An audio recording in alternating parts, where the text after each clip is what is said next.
Good evening and welcome to our session on Words of My Perfect Teacher by Patrul Rinpoche that we have been reading for quite some time now, and we're very close to completing. We're actually on the last chapter, although it's going to take probably a couple of sessions to complete the last chapter, because the Guru Yoga, as described by Patrul Rinpoche, is very elaborate. And we want to know that which is elaborate, because for those practicing the waves of splendor, it's very concise. So having the very elaborate of Patrul Rinpoche is incredibly helpful for us. And again, welcome. And this is the time for Sagadawa. And I'm going to read you a little something, a message that came through today or yesterday. And it's something about Sagadawa. And I think it's best if I read Jetsuma's words so we can know that we're on the second day. And for those who are watching this as a recording, know that we're on the second day of Sagadawa, and there are many blessings, and even watching this on Guru Yoga is a great blessing because we're sharing Dharma. So this is from Jetsuma, and it talks about instructions for us. And it begins with reminding us that yesterday, which was May 31st, today is June 1st. So the Gregorian calendar, May 31st, is the first day in the Tibetan calendar, is the beginning of the special, it's called Saga month. Saga brings together the three most important dates of the Buddha's birth, enlightenment, and nirvana. In the month of any good practice, merit will be 1 billion times greater. For us practitioners, the month of Saga is the most extraordinary month of the year. In the 365 days of the whole 12 months, it is difficult for us to practice good Dharma all of the time. At the very least, in this most important month, we should always be vigilant and not do things to our own disadvantage. Everything you say, think, or do in your behavior should be corrected in the first thought. In particular, the negative karma of the mouth is the easiest to commit. So it is important to protect the karma of the mouth. Here I suggest, and this is Jetsuma instructing us, here I suggest that you can arrange your practice plan for this month according to your own conditions. It is recommended for good friends to gather together or practice alone, chanting mantras, releasing animals, offering lamps, offering gold to temples, offering to monks and nuns, fasting based on the 8 precepts, means not eating after noon. All good deeds should be actively engaged in. In Lhasa and throughout the Han region, there will be release of animals during this period. That means some people go to the store and buy worms that would be for fishing, and they release them into their own waters. And in other countries, the temples actually buy animals that would be going to slaughter, and then they release them. You are welcome to help with joy and to participate in the grand events. In the month of Saga, again, Sagadawa, it is best to be a vegetarian and not to kill living things. Being a vegetarian is the best way to release animals. If you have been a vegetarian for the rest of if you have been a vegetarian for the rest of your life, I would like to congratulate you. If it is not possible to do so, according to your own situation, a day, a week, half a month is possible. I don't need to say more about the merits of Saga Month. Everyone should know that. Here, I sincerely advocate, don't waste such a precious opportunity to increase blessings and wisdom, and I wish you quick success. Tashidale Jetsama. So a very nice, very, very nice beginning for us, that we're going to take a look at Guru Yoga during our time of Sagadawa. So we're going to start with, again, this will be chapter 6, and we're starting on page 310, but I wanted to just read the title on page 309, and also to take a look at the picture next to that. So chapter 6, Guru Yoga, entranceway for blessings, the ultimate method for arousing the wisdom of realization. It's very particular to Tibetan Buddhism, and also to these very particular practices. And so when we look at this title, Reading Guru Yoga, there's going to be a lot of notes. So I'm going to be referring to the notes in the back of the book. And so the first note is note 233. And let me get there. A moment. So many notes. There we go. So note 233. It just says, we have used the Sanskrit term as being unwieldy than the Tibetan or English, as well as meaning simply a practice based on a teacher. So Guru Yoga meaning practice based on a teacher. And the term itself means uniting with the nature of the teacher's mind. So that is on page 393, note 233. So that gives us some definition of what we are working with. So we go on to page 3. Oh, I was going to tell you about the photo on 309. So the photo on 309 is of Dudjom Rinpoche. And I wanted to share that picture with you because I believe very early on when I shared some of my personal story, it was about meeting Dudjom Rinpoche. And when I first met Dudjom Rinpoche, I was meeting many Tibetan teachers, and I was practicing in Darjeeling and just going to meet different Tibetan teachers each day or every few days. And I'd practice in the morning and then go. At that time, you could just go to where they lived and see if they would see you. And Dudjom Rinpoche did. And so I was talking with him. And then if I recall, I did share, he went into, or he had his attendant go into his trunk and pulled out a picture and he signed it. And I carried this picture with me for 3 years in my backpack until I got home, and then I unpacked it. And I have to say, I don't think I still knew who it was. And it was of a deity, and it turns out it was Padmasambhava.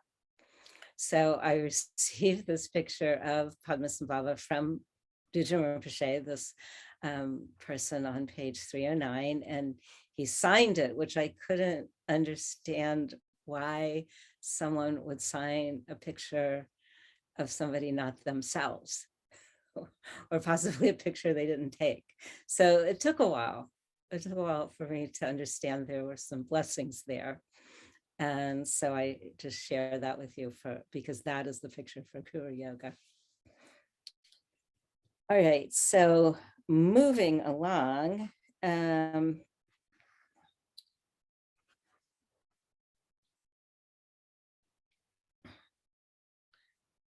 so it talks about on kind of there's a few quotes, and then there's the first paragraph on 310.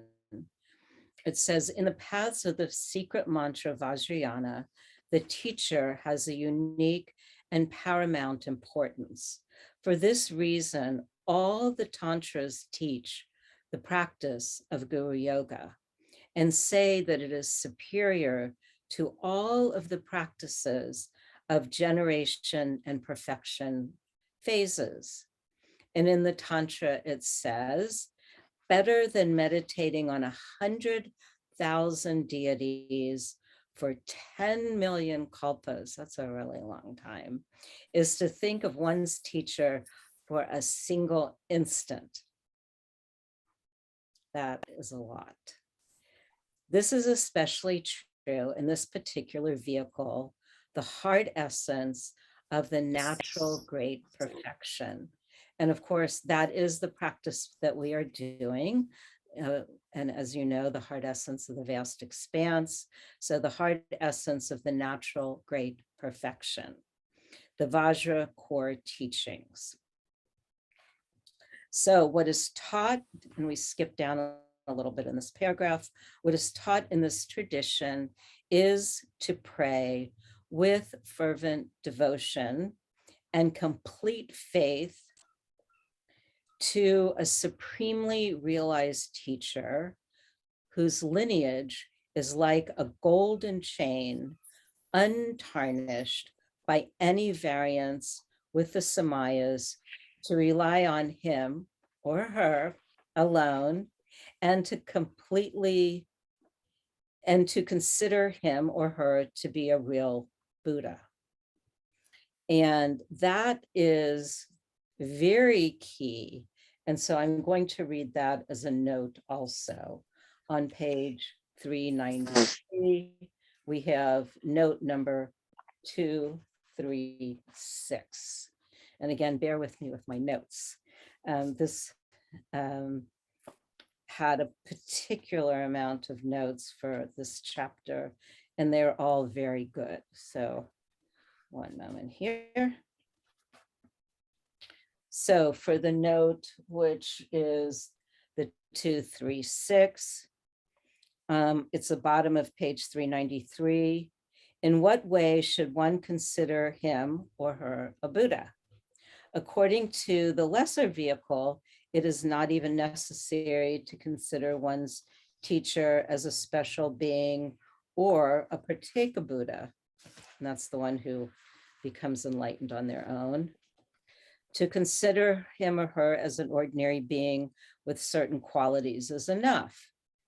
For the Bodhisattva path, it is enough to consider him or her being who has attained one of the supreme levels, as the Nirmanakaya of a Buddha or a Bodhisattva who is at least on the great path of accumulating. In the tradition of the great perfection, it is inappropriate to consider one's teacher as an ordinary learned person, as an arhat, as a bodhisattva on one of the sublime levels, as the Nirmanakaya of a Buddha, or even as the Sambhogakaya. One must, top of page 394, one must consider him or her as the Dharmakaya. If one is capable of praying to him or her with a faith that is utterly constant, one can arouse the wisdom of inner realization without recourse to other paths. So this is key for Guru Yoga. And so that's why I wanted to spend a little time on both the title and the notes. And so then the bottom of page 310, the little indented quote, innate absolute wisdom can only come as the mark of having accumulated merit and purified obscurations, and through the blessings of a realized teacher. Know that to rely on any other means is foolish. So this Patrul Rinpoche is really emphasizing the reliance on, not just the reliance on the teacher, but the teacher in the most exalted state of a Buddha. And in some of our other Nundra sessions and other sessions, we've talked about holding that kind of a view, and that it really makes a tremendous impact in our own spiritual development, but it also makes a tremendous impact on our own mind. So then on the top of page 311, it says, in practices such as those of the generation and perfection phases, and we all know what that is, creation and completion, it is not the nature of those paths itself that brings liberation, for that depends on other factors, such as how one makes it a living experience and deepens one's practice. So it's not the fact that you're kind of doing the mechanics, but the realization. In Guru Yoga, however, the path by its very nature alone awakens the realization of the natural state within one and brings liberation. Again, emphasizing that Guru Yoga. For that reason, Guru Yoga is the most profound of all paths. All right, so it's page 311. All right. And then we have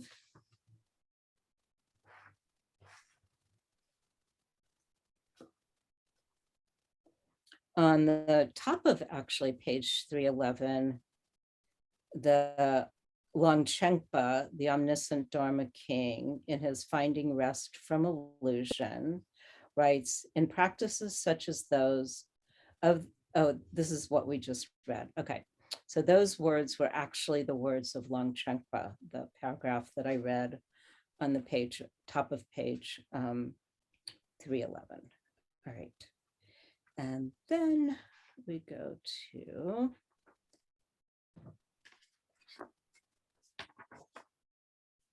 (312).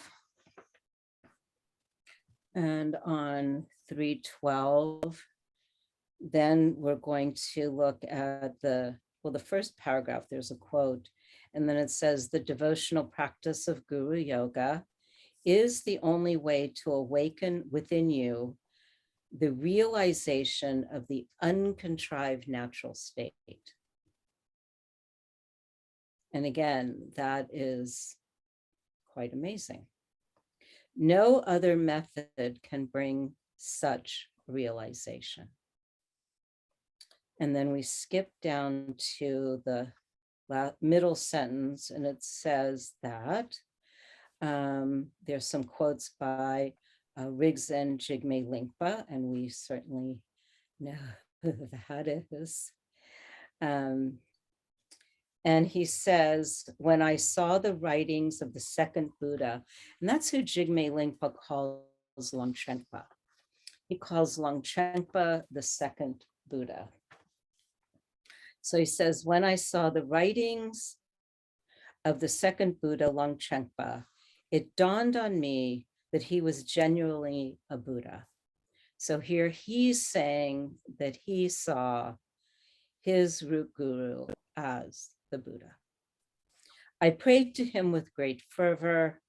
He appeared to me in a vision and accepted me. And we recall the story from A Marvelous Garland of Rare Gems about the story of Jigme Lingpa having in vision the meeting with Longchen Rabjam. And then it says on his last paragraph, it says, the diligent ones would not have advanced beyond worldly concentration.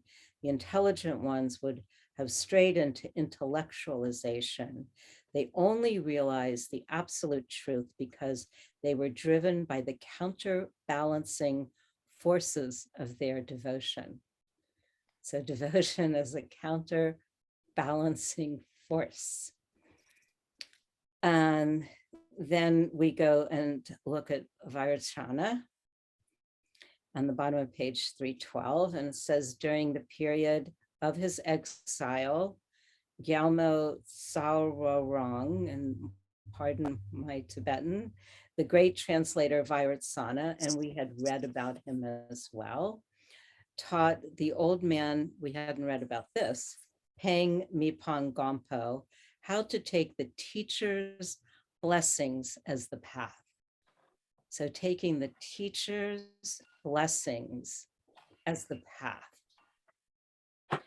And then it goes on to say that Mipam Gompo was 80 and stiff with old age. And so Vairocana tied his body upright, it's on page 313, with a meditation band and made him rest his head on a meditation support. And Mipam Gompo experienced realization of the primordial purity of Treksho, and that's one kind of Dzogchen, without error. His body dissolved into infinitesimal particles and he attained Buddhahood. So I think that is a new meditation for aging bodies. Then we go on to, in the middle of page 313, how to practice Guru Yoga. So for the actual practice of this profound path of Guru Yoga, there are 3 stages: visualizing the field of merit, offering 7 branches, and praying with resolute trust. And we know all of these from our Longchen Nyingchen Dundro. Everybody knows. And those who don't know, please learn Nundro. And okay, so there is a note that goes along with page 313.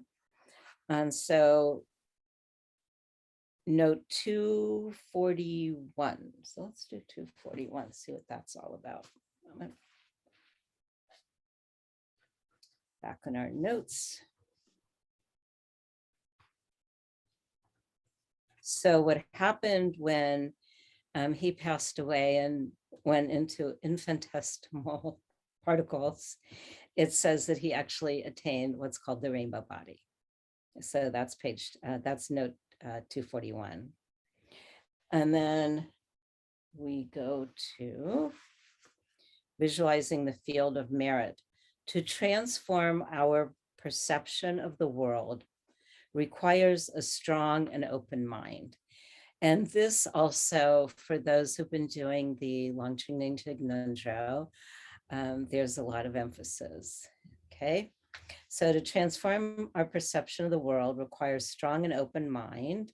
So we begin by visualizing everything as far as you can see as the palace of lotus light, complete in all of its features. Visualize yourself at the center of the palace. It's very interesting.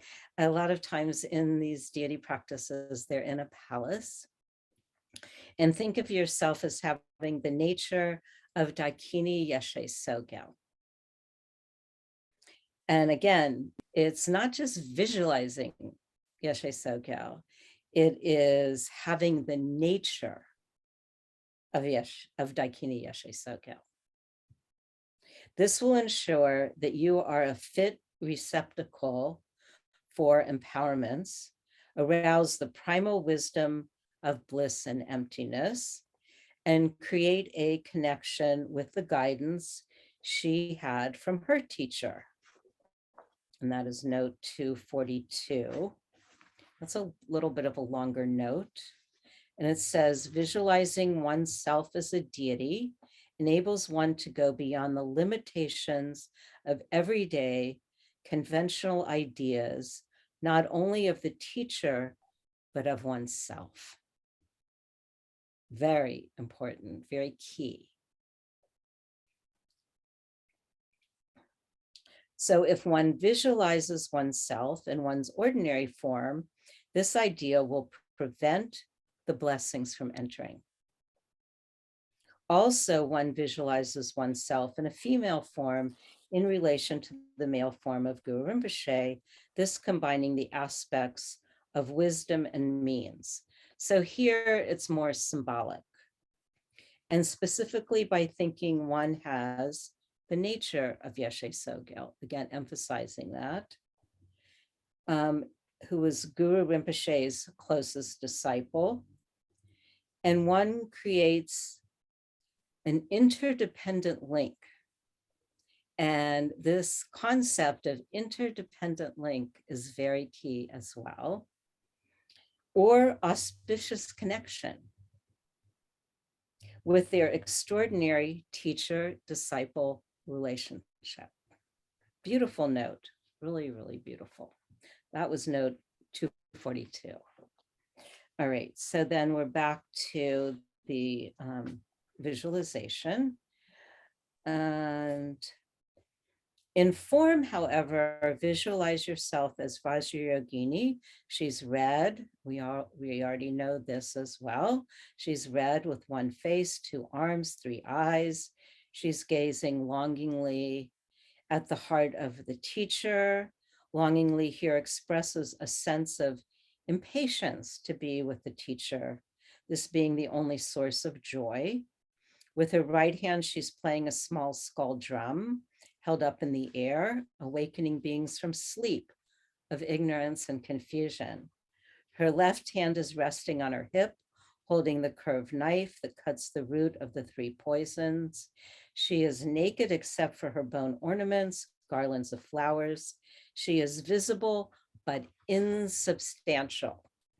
So here we're getting to that whole experience of visualization and also the insubstantiality. Another key point. And she is like a rainbow shining in the sky. So that insubstantiality and that sensibility of a rainbow is very descriptive. So we move over and we're looking at page 314 and page 315. So we're looking really at the lineage tree. And for page 314, it's really about the picture of Guru Rinpoche, and you have on the bottom of the page, you have the names of each of the lineage holders, and it's very nice to visualize that. That's who we are praying to. And we also look at the hats. So Guru Rinpoche Padmasambhava has the lotus hat. And in Tibetan Buddhism, there are many types of hat with a lot of symbolism. Those of you who may have met the 16th Karmapa, he would do a black hat ceremony, which had a lot of blessings, and he went into a very altered, connected state. And his attendants brought out and had this ceremonial hat. And then it's something I personally witnessed twice, once in San Francisco at the wharf many, many, many years ago, and another at IMS. And so he did the black crown ceremony. So you see Padmasambhava here, Guru Rinpoche with his lotus hat. And it starts to describe on page 314, how we visualize him suspended in space, an arrow's length above Yeshe Sogyal's head is a lotus of many kinds of jewels with 100,000 petals in full bloom. Upon that is a sun disk and a moon disk. On this throne sits your glorious root guru, that incomparable treasure of compassion, the embodiment of the Buddhas of the past, present, and future, in the form of Guru Rinpoche of Odhiyana. So we use Guru Rinpoche in our Nundra practice. His complexion is white, tinged with red. He has one face, two arms, two legs. He's seated in the royal posture. He's wearing a brocade cape, a monk's robe, a long sleeve blue gown, and a lotus hat. So here we have his lotus hat. And then it goes on to talk about his hats. So there's 3 different hats associated with Guru Rinpoche, and it describes that. And you can read on your own about the hats. And it said, with his right hand at his heart on page 316, he displays, oh, actually, we're not going to read that part. But anyway, it goes on to explain all of the description and a lot more about Guru Rinpoche. And we have talked about him quite a bit. And then we're going to go to the top of page 317. And this is where we are taught to recite with intense devotion the 7-line prayer. And they mention that on note 247. And also, we all know the 7-line prayer of Guru Rinpoche, which calls Guru Rinpoche to appear to come to us. And this is how Guru Rinpoche knows to arrive. And let's see what that note actually says. Let's look at that. On page 395, note 247. See what that one says. So it is a translation for the 7-line prayer and in English, and it says, whom, born in the northwest land of Odhiyana, on the pollen bed of a lotus stem, wondrous, you attain supreme accomplishment. You are renowned as the lotus born, surrounded by retinues of many dakinis. Emulating you, I will perfect myself. Come then, I pray, bestow your blessings, Guru Pema Siddhi Hum. And then it goes on to say, this is the most revered prayer to Padmasambhava. It has many levels of meaning and in itself constitutes a complete path. So this is also another stating that we've looked at before, where it's stating what is. It's just stating you are the lotus born. And we're proclaiming that, and then we're, requesting for him to bless us. And then after we've invoked Guru Padmasambhava, we go to offering the 7 branches. So this evening, we won't be able to cover all of the 7 branches, but we will certainly begin. And first, I'd like to mention the glossary. So along with the notes for this particular chapter in the glossary, there is a description on page 413 for field of merit. And I think this would be a useful glossary note to read. So this is on page 413. Glossary note. There we go. All right, so E at the bottom of page 413. So field of merit. Field of merit is the focus or object of one's offering, devotion, prayer, prostrations, through which one can perform the necessary accumulations of merit.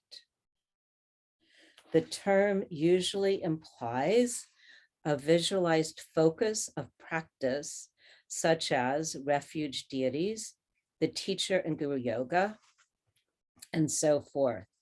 The fact that one's practice and positive actions are directed towards such an embodiment of Buddha, Dharma, and Sangha gives them a much greater power. So that's super important too. We're not just kind of practicing in space, but we have our retinues, we have our palaces, we have a full array of nice support and also very nice objects for devotion, for offerings, and so forth.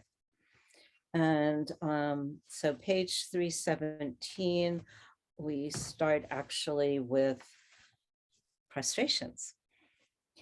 And so number 2.1, prostration, and that has a note, which is note 250. I think it would have made the chapter very long had they not had notes. And so note 250 tells us how to prostrate, and that there's 3 kinds of prostrations. And the superior kind is encountering the view. So to prostrate with the view means to know there's no subject, object, or action to conceptualize. So again, that's from the most evolved view. And then it goes on to talk about the middling and so forth. So when there are prostrations, it's as important to hold to our most evolved understanding. And then we go to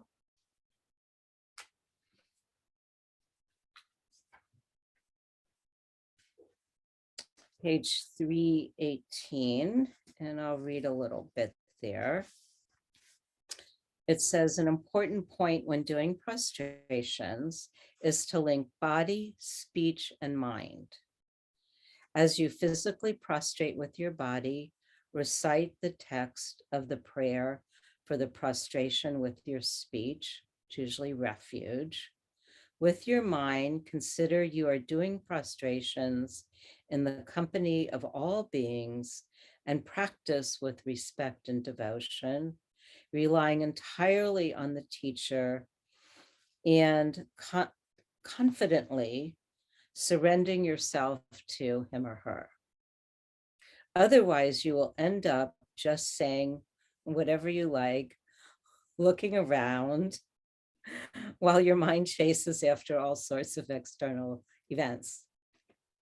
So a little bit of obvious guidance, but recognizing what some habitual things might happen. A passerby or someone talking on your right will draw your eyes and your attention in that direction. And then it goes on to how you could be distracted. So we know. And then it says on the next paragraph, when you prostrate, cup your hands together in the shape of a lotus bud about to blossom, leaving a space in the middle. It is not right to press your palms tightly together, leaving no space. and not to touch together with only the tips of your fingers. And then it says, the Sutra of Great Liberation says, I join my hands above my head like an opening lotus bud, and with countless bodies amassed in clouds, I prostrate to the Buddhas of the 10 directions. And then from the book, which we've mentioned this book before, The Treasury of Precious Qualities, and that's by Jigme Lingpa, and there's book 1 and book 2. So I have both of those. And so we'll read the paragraph from the book of Precious Treasuries. It says, make a sign of reverence at your heart, and then your body bending low without distraction. Your hands as though they are cupped like a flower bud and held together like a relic case. I actually remember the first time Asam Rinpoche was teaching the prostrations. He also made it very clear to have one's hands like the lotus bud. So say that. And then where do we go from there to page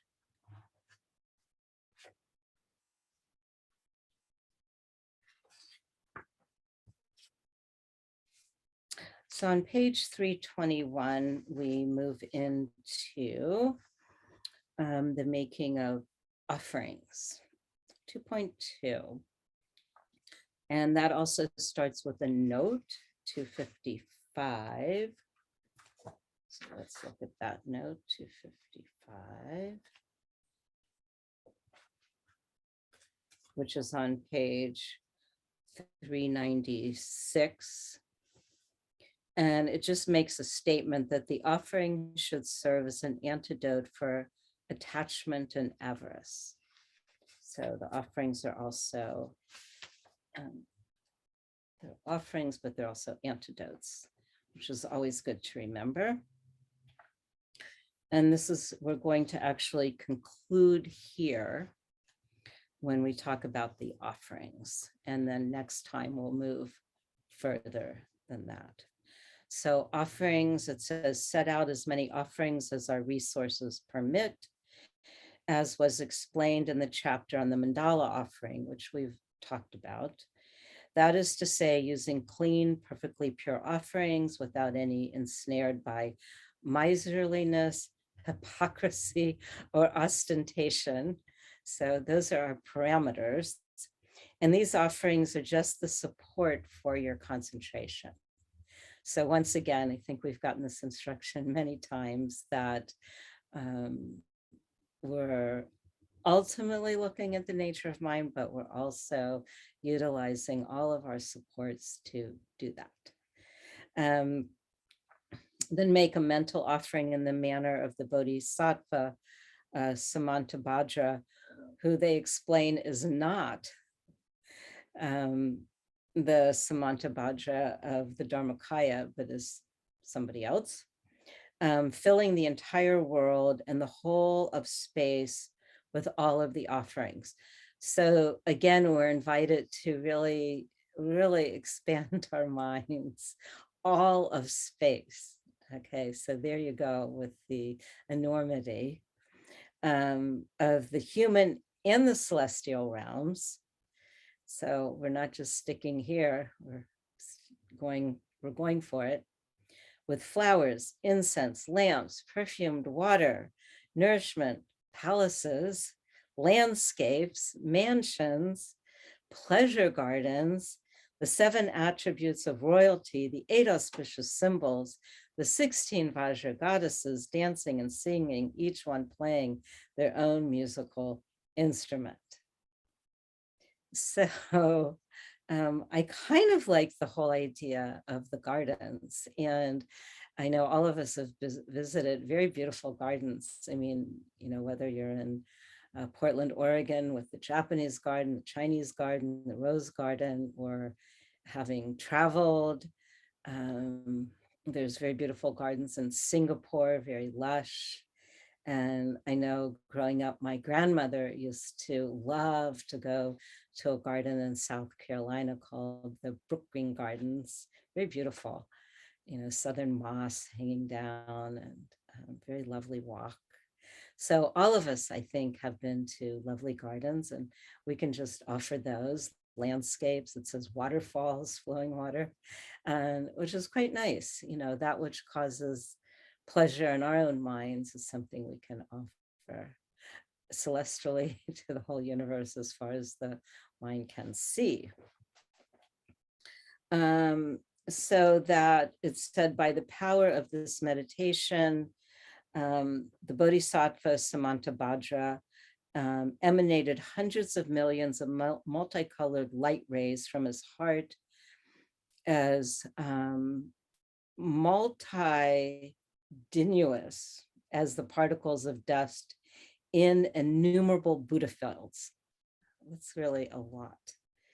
At the end of each ray of light, he projected an identical form of himself, which was also emanating identical rays of light from its heart.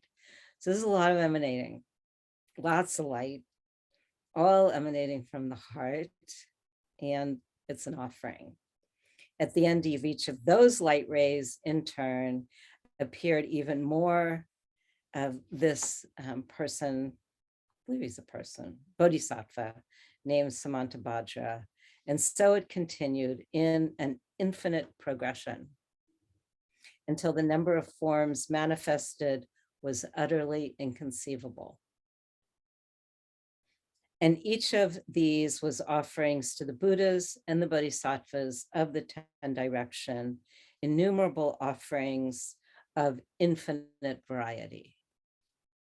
And this is what is called Noble Samantabhadra's, the Bodhisattva, cloud banks of offerings. Cloud banks of offerings.